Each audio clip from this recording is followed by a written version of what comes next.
Welcome to Slow Night Ancient Tales. Tonight, we journey to Korea in the late 1930s, a time of deep tradition and harsh reality. We will be reading Hyung, the Older Brother by Kim Yu-jeong, a master of Korean realism. This is not a typical fairy tale of brotherly love. It is a raw, haunting portrait of a family torn between a miserly father's greed and a firstborn son's desperate, twisted devotion. Through the eyes of a young boy watching his family unravel over gold and blood, we explore the darker corners of human nature. Settle in, let the world outside fade away, and listen to this echo from the past. Title: Older Brother. Author: Kim Yu-jeong. Source: Gwangup Joseon, Mining in 39. If the knife my father threw at my older brother had hit him squarely, he would have collapsed on the spot. Fortunately, however, my brother unexpectedly dodged it, and as the knife fell to the ground, I trembled violently. 15 years have passed since this old memory, but the impression has always remained fresh in my heart. When I am sad, when I am lonely, this is the very first arrow that pierces my body.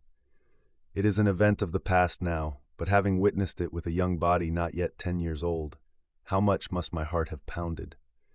Standing beside them like a wooden post, I eventually burst into tears. My ability to express extreme shock and plea did not extend beyond that.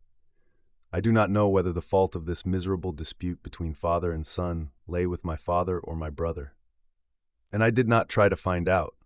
I merely guessed that my brother had behaved recklessly, and my father, despite having enough wealth to cover those expenses without making a dent, would not willingly give a single penny. Our father, he was a blunt miser. He was also a wealthy man who had amassed hundreds of thousands of won in his generation. He must have guessed that his fortune would be squandered at the hands of his eldest son not long after his death. Yet while alive, he spared every penny. The saying, "He cannot spend the money he earned himself," must refer to this. Not only did he refuse to provide for my brother's living expenses, but he also hated him as if he wanted to grind him up and drink him. He even issued a strict order for my brother not to show his face before him. He had only 2 sons. My brother and me. I am the second son, and he had his eldest son, my brother.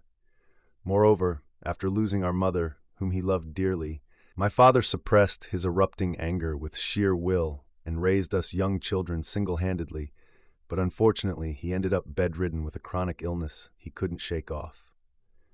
He would sometimes hold me in his arms, shedding tears over his motherless child, and then lose his temper, saying, "Your brother is a bastard whose legs I will break." He persecuted my brother with parental authority, but he couldn't have been happy about it on the inside. The mere fact that he brought in my 8th cousin as a temporary adopted son, promising him a certain amount of land upon recovery if he nursed him well until the illness was cured, is enough to show the unsettled state of his mind. Friends earnestly advised him that mistreating his child would only lead to sorrow in his old age, but his attitude remained consistently unbending. As an answer, he would simply look at my face as I sat beside him and offer a bitter smile. I would stare back and smile aimlessly, thinking he might give me money to buy Japanese sweets, but had I been a bit smarter, I would have readily understood his sorrowful plea, hoping that, when this child grows up, he will support me. The contradiction in my concept of equating filial piety with unfilial behavior also arose at this time. Just because my brother troubled our father doesn't mean he was a scoundrel from the start. He was profoundly filial to a degree others could not match. Father had a lot of land. It required no small amount of effort to inspect the fields scattered all around and collect the harvest. Having lost his mobility to illness, my father entrusted all this labor to my brother, and my brother followed his will, carrying out the work without missing a single detail. Of course, walking 200 or 300 rai and suffering for a month to diligently bring in the autumn harvest didn't earn him a single extra penny of reward. This was because my father was so strict that he would sit face to face with his son and check the harvest records to calculate the exact accounts. My brother not only handled the household affairs as the head of the family, but once inside the house, he did not spare his body for the patient. He served him without leaving the patient's side for a moment. Deep into the night, he became a companion to the gloomy patient or comforted him with utmost sincerity. Sometimes, after dozing off briefly, he would startle awake, lift his head, and kneel up straight again as if reproaching himself. However, when the time came for human traffic on the night streets to cease, he would take me out toward the water trough well. Believing this well to be sacred, he would draw its clear water, place it on the sauce jar terrace, and offer it as purified water. He was praying to the spirits so that our father's illness would be washed away as soon as possible. And the first one to open his eyes in the morning was also my brother. As soon as it dawned, he rushed straight to the Baewuge market. Catering to the patient's lacking appetite, he would buy and bring in vegetables, fruits, salted seafood, or unusual side dishes. I was once severely scolded. It was winter and bitterly cold. Early in the morning, feeling the call of nature, I tried to come out of the inner room, only to see my brother just returning from the market, panting. Muttering that he had argued with a merchant, he was shivering as he placed a paper bundle filled with crunching ice on the wooden floor. When I opened it, it was an unknown fish about the size of a yellow corvina.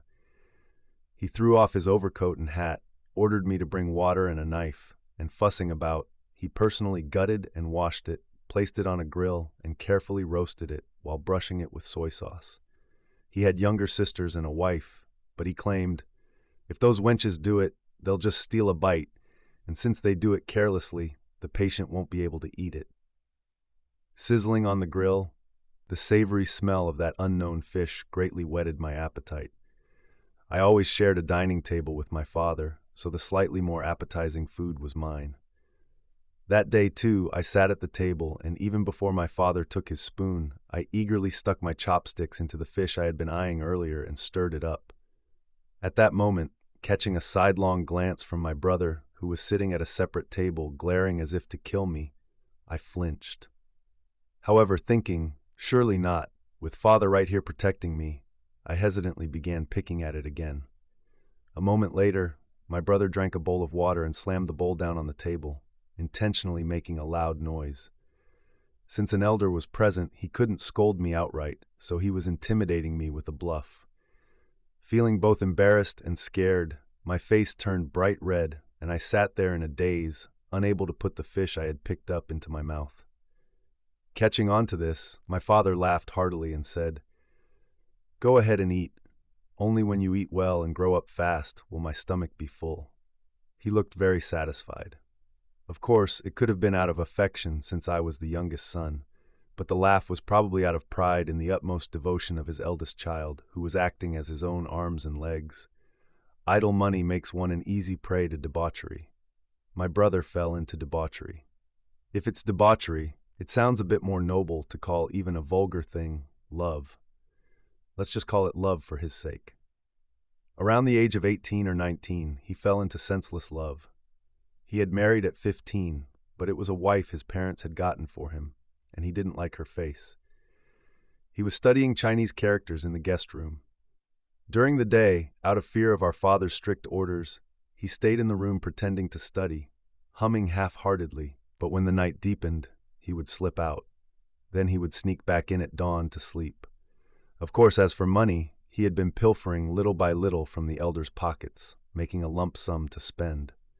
Father was an elder, as terrifying as an axe blade to his children. Sensing this behavior, he caught his son and beat him with inkstones, wooden pillows, and short bamboo flutes, almost anything he could get his hands on, until he nearly fainted. Furthermore, to prevent him from ever going out again, he locked my brother's clothes, shoes, and such in the guest room attic and padlocked it. Even so, through my brother's cunning methods, he managed to pull out clothes and shoes and roam the night streets again for a few days. But after losing our beloved mother, and shortly after our father falling ill, he had no such luxury of time. Outside, he took over his father's affairs.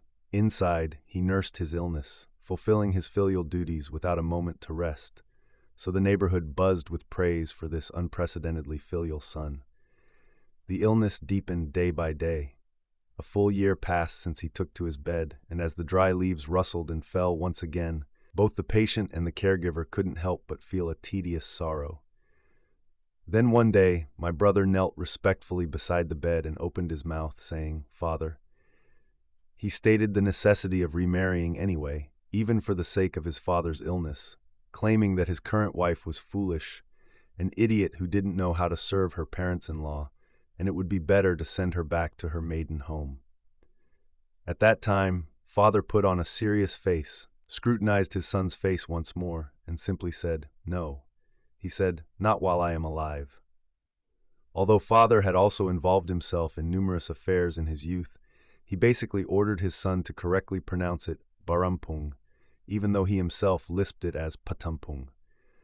I only found out later, but by this time my brother had already secretly gotten engaged to a maiden from a certain family and visited her whenever he had the chance. Deceiving them that he was still a bachelor, and being the son of a rich man with good lineage, they had readily accepted him. Then they pressed him for the wedding ceremony, and aside from needing the elder's permission, the primary issue was a lack of money, which made my brother anxious. Father loved his son and worked him like his own body, but when it came to money, he was completely transparent. Even a single penny spent on household expenses had to go in and out through his hands, and he made it a rule never to entrust his children with ample money. Here, my brother made a bold decision. It seemed that filial piety only shines when money is involved. For 4 days from that day, my brother's face was not seen at home. As the son who even cleaned up his feces and urine in the room left his side, the patient was uncomfortable and occasionally got angry. And consequently, we young ones sensed that a tragedy would soon occur and secretly worried ourselves sick. It was around dusk on the 5th day. I was strangely surprised to see my brother staggering in through the gate, drunk. Such manners in front of an elder were something I hadn't seen in years. The patient was in the main guest room, but my brother went into the inner room and acted out, staggering and throwing a drunken tantrum. He then gathered the family members in front of him and mixed the opium he held in his hand into a large bowl full of liquor. My younger sisters were terrified and lunged at him to snatch the drug away, but unable to withstand his ignorant fists, they were beaten several times and could only stand crying and watching helplessly.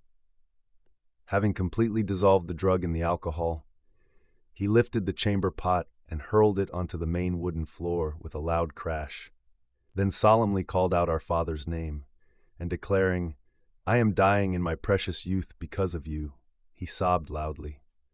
In the past, he wouldn't have escaped sudden death by an axe blade without a word, but not only did he look down on a patient who had lost his mobility, but his attitude also had the momentum to overpower the elder.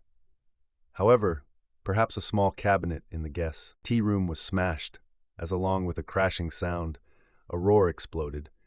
"Die right now, you bastard!" Whether this voice still held authority even over him in his drunken state, he rolled his eyes glaringly, and eventually began grabbing his younger siblings one by one and beating them. "You wenches, I'll kill you all and then kill myself," he yelled, gritting his teeth and striking them, turning the house upside down with the sound of crying. Since they were the daughters the elder cherished, and since the patient always desired quiet, there could be no better means of retaliation against him. And thinking about it now, we might have been taking the blows meant for the elder. As my sisters' heads bled and their clothes tore under the beating, I was terrified, ran to my bedridden father, dug into his side and trembled. Father was flushed, his eyes like an angry snake's, groaning loudly. His bony chest heaved. The sorrow of suffering from a demon-like illness was great enough, but having lost the very son he trusted above all, his tragic feelings must have been immeasurable. Holding back tears, he gently grasped my hand and pleaded with me to carry him and put him in the inner room. But I was too small for that. I merely trembled at the thought of being beaten by my brother. Somehow, that day passed without further incident. It seems he tried to bluff in the posture of an eldest son to see if money would come out, but when things didn't go as he thought, he sulked, kicked the medicine bowl away, and left. According to rumors heard later, he took out a loan, they had some sort of wedding ceremony among themselves, rented a small house, and started their newlyweds' life. My older sisters visited that place from time to time. And thinking of our father crying in sickness, They earnestly urged him to return to his embrace, but he never listened and instead beat his siblings and sent them away again and again. Where did you get this? My father's temperament was different from ours. He usually liked playing Go. At night, he would quietly bring in friends and bet hundreds of won on Go games. When he wasn't doing that, he went out frequently at night. In his words, he enjoyed womanizing and ruined his health doing so. They said he drank a lot too, but I never saw it directly, probably because he was sparing with his money. Also, his fortune-telling was quite peculiar. He would shake and drop 4 brass coins, solve them with his arms, and judge the fate laid out before him with such skill that I witnessed marvelous things several times. However, when it came to accumulating wealth, he spared no effort. Not only in the early days, but even after piling up money, he never draped a single piece of silk over his body, and only put out a few dozen cents for a day's side dishes. The real money he held tightly and managed himself. Even after falling ill, saying that eating away without income was the path to ruin, he ordered that 7 hops of mixed grains be added every morning and evening to make millet-heavy rice, or had porridge made. And if there were a few more side dishes, he wouldn't eat them and would just send the dining table back out. With the money he scraped together to the bone like this, he fretted over his daughters' fates every time he married them off, and ultimately lost even his son. Perhaps he knew this, as father cried with a sad face every day. Every time his son occasionally came and caused a ruckus on the surface before leaving, he would raise his skinny fist while lying down and strike the air, shouting a single phrase, "You bastard to be killed! You bastard to be killed!" Consequently, the illness worsened due to his deep-seated anger. After half a year passed like this, my brother must have regretted his sins, as he came back one day looking crestfallen. He placed a bowl in my hand, telling me it was highly effective restorative medicine for the illness and to give it to father. I took it, placed it before the patient, and relayed the reason. The patient held it in his hands, looked at it for a long while, and then said, "That bastard mixed poison for me to eat and die," and poured it right into the chamber pot. Hearing this, the son went back crying. I still don't know whether this was medicine or poison, but it was a fact that because of the patient, my brother had intentionally procured a few pregnant soft-shelled turtles and sincerely boiled them down. A few days later, he came again with a guilty face. He went into the kitchen, trimmed about 10 sticks, as thick as fire pokers, held them respectfully in both hands, and went before our father. However, he couldn't bring himself to enter the room, but just pressed himself closely against the guest room threshold and hesitated. Eventually, he burst into tears doing so. "Father, please kill me with these sticks," he begged and pleaded. No answer. Whether he did it 10 times or 20 times, there was no answer at all. He must have repeated the exact same words, crying and begging for about an hour. From the room, finally, "I don't want to see you, step back," the patient replied abruptly with a single phrase. But my brother had no choice but to retreat crying, just as he had stood there crying. He never came again. Who wouldn't have love for their child, but his behavior was too detestable and made one shudder. The surging indignation, along with the sorrow of losing one arm, became the motive for taking in an adopted son at this time. The adopted son of another bloodline was a farmer brought up from the countryside, who, thinking of becoming rich later on, braved all hardships, brewing medicine, cleaning up urine and feces, running errands, and served the patient with more filial piety than a biological child. Of course, at that time, he couldn't have dreamt that he wouldn't receive a decent penny from that son after the patient died. Although they had deceived people into thinking he was still a bachelor and muddled through a so-called marriage among themselves, as they struggled with living expenses, my brother was anxious that his secret would burst open. Of course, food provisions were supplied, but following our father's orders, 1 dough of white rice was mixed with 1 dough of millet and sent. That was it. He was absolutely uncompromising about providing a single copper coin in cash. My brother received that rice, sifted it, pulled out the millet, and turned it back into white rice to sell. With that money, the couple consumed the food they wanted to eat, tobacco, and sundry items.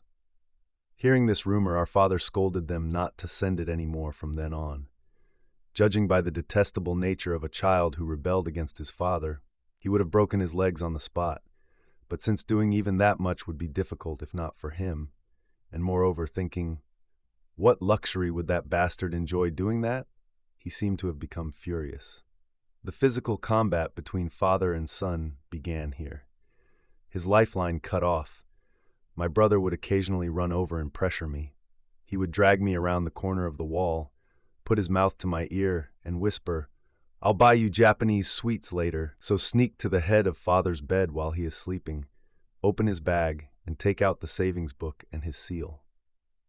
At that time, his clothes and complexion were shabby, stained with poverty. Let alone the son of a rich man, his appearance didn't even match that of a friend from a sordid hovel, so the resentment of not being able to freely use the wealth that was rightfully his to inherit must have been immense. When I brought them as he asked, he would perk up, pat my head, take me to buy Japanese sweets, and after finishing his business, he would give back the bank book and seal and have me sneak them back into the place they were kept. Those Japanese sweets were longish with a dark yellow background and a few quilted lines drawn on them, and I really liked them. Lured by that taste, I was eventually severely punished by my father. Next, my brother came and badgered my younger sisters. Raising his fist or a club, he would indiscriminately beat them until they cried, and then hurriedly take away the few pennies left for side dishes. He originally had a delinquent temper. Amid his frenzy demanding that we appease only him, we suffered many bruises from his fists. Since he already hated the elder for fear of losing the inheritance that should rightfully be passed down to him because of the adopted son, and even more so since he wasn't supplied with ample food, he became fully venomous. It was a hot summer day, and around sunset he charged in sweating profusely. The patient lay in the inner room, and a year passed turning him into a living corpse with only bones left, refusing to pass away. The living people nursing him were also on the verge of collapsing. My brother, who used to come in fiercely, had lost his energy due to the long illness. He stood right in front of us, gathered on the wooden floor, glared at us one by one with axe-like eyes, and snorted. Seeing the sign that we were going to be beaten again, we worried internally about who would be hit first today. He hastily went into the kitchen. The sound of opening the cast-iron pot lid was heard, followed by a roar of, "Are you the only ones stuffing yourselves?" and a tremendous clanging of metal. From the room came a tragic shout of, "You bastard!" The air in the house, which had been wrapped in a gloomy atmosphere, suddenly became lively. Excited by this noise, my brother chased after my third oldest sister, who was fleeing towards the backyard, to beat her. The charge was her anger towards the elder, or the fact that she hadn't secretly provided him with food, even by deceiving the elder. The sister ran one lap around the backyard, and with no other choice, leaped onto the wooden floor in one breath. She opened the door to the room where the elder was lying down, perhaps thinking, "Surely not here." But my brother unhesitatingly jumped up with his shoes on, kicked her in the waist 4 or 5 times, and knocked her over. And yelling, "You wenches eating all by yourselves!" He grabbed the next sister by her hair, dragged her jarringly to the edge of the floor, and rolled her down below the stepping stones, making her terrified cries startle our ears. Since the situation was such that even the elder would be struck if he just closed his eyes, I took refuge next to my father with my eyes wide open. The patient lay silently, shedding tears. He gritted his teeth so hard that one couldn't tell whether he was crying or laughing, then quietly scoffed and struck his pillow with his fist. Seeing this, I invited tears without knowing why. Troubles are troubles, but his sorrow, only he would know. He grabbed the hand of the adopted son sitting next to him and ordered him to carry him on his back and place him out on the wooden floor. The adopted son just bowed his head in silence. This was because he worried that doing so would not only worsen the illness, but also create a bloody scene in the house. However, disobeying the patient's will was not his duty. When the command was issued for the second and third time, he reluctantly handled the patient gently and piggybacked him onto the wooden floor. The patient sat crouched with his 2 legs drawn up and glared at the son who stood blankly in the yard, waiting for the outcome. This was the first time in 2 years he was facing that son head-on. Overcome with energy, he blurted out, "You bastard!" And then, weakened by the terrible disease, he wagged his chin and coughed violently for a long time before saying, "Are you trying to eat me alive?" And he slumped backward, exhausted. He rocked his body back and forth, panting. The grudge knotted in his heart was immense, but unable to speak except for opening and closing his mouth due to his illness. He looked to be in great agony. However, realizing that a large kitchen knife lay beside him, he abruptly picked it up and threw it at his son with all his might. Had it hit his shin, it certainly would have committed murder, but fortunately, the knife lost its force at his son's toes. At this moment, the daughters hugged their father from front and back, pleading, "Father, please kill me," and buried their heads in his chest, resulting in a sudden burst of wailing. The son in the yard merely stood in a daze with his head bowed, glared intensely at the adopted son next to the patient, and left. Yet, if he had guessed that he would be able to enjoy the luxury of wealth in just a few days, he wouldn't have been so resentful. Not long after, father passed away. It was late at night, and raindrops were drizzling down. When they sent word that he was drawing his last breath, my brother dashed in like an arrow in a rickshaw. Accompanied by his wife, started wailing from the gate, and when he embraced our father's head, he knew nothing of the world. Sobbing, he begged profusely to be forgiven for his past sins. The patient showed a somewhat relieved look on his dry face, left a few words of his will, and became a corpse. Once one lets go of their stubbornness, it's usually the case that father and son align. Having considered him lost forever, his son returning before him seemed to put his mind at ease. And it was also at this time that my brother's filial piety blossomed. In his urgency and panic, he tried to cut off his finger to offer his blood, danji, and bit his own finger with his molars, but it only crushed and the bleeding was unsatisfactory, so he then placed his finger on the ironing stone and smashed it with a wooden club. As a result, his finger only swelled up tightly, causing him to suffer for days. The blood merely trickled, and it produced no effect whatsoever. Not knowing what was going on, I just stared blankly at the corpse, crying, and occasionally gave sidelong glances at my new sister-in-law.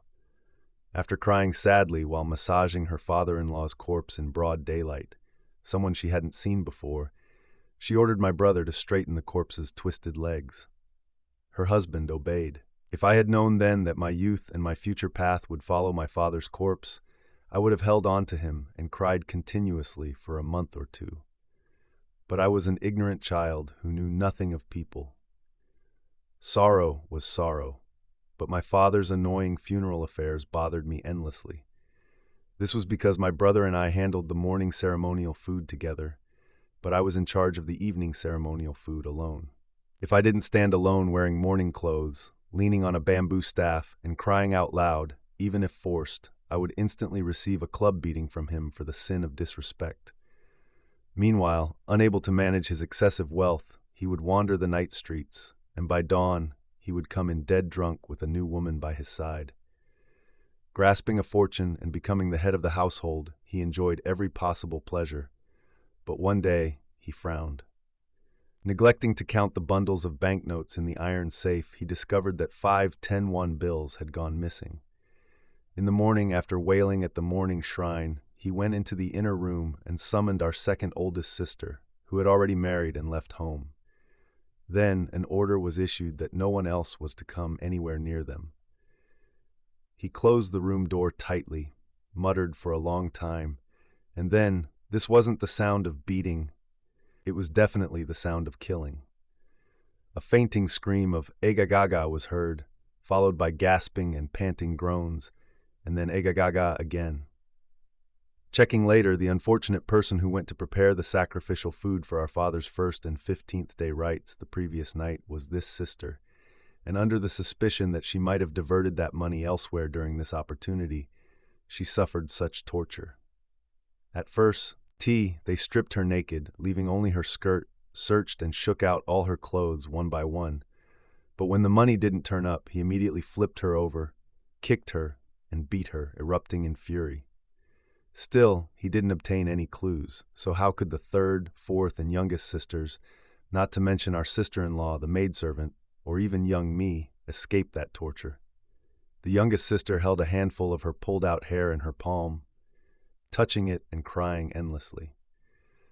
However, the one who suffered the most severe punishment was still the second oldest sister. When she lay down, unable to use her back, sobbing and asking me for a bowl of cold water, I deeply resented my brother for twisting the innocent sister's limbs. In truth, I did think that either our uncle's wife or the third oldest sister had punctured the sliding doors of the opposite room's attic and put the money in there. But I kept my mouth shut, because if I were to confess, I worried they would instantly end up stretched out dead by my brother's hands. The father's knife that missed its mark, the brother's bruised fingers, and the missing gold coins. The story ends, but the questions of family and inheritance remain.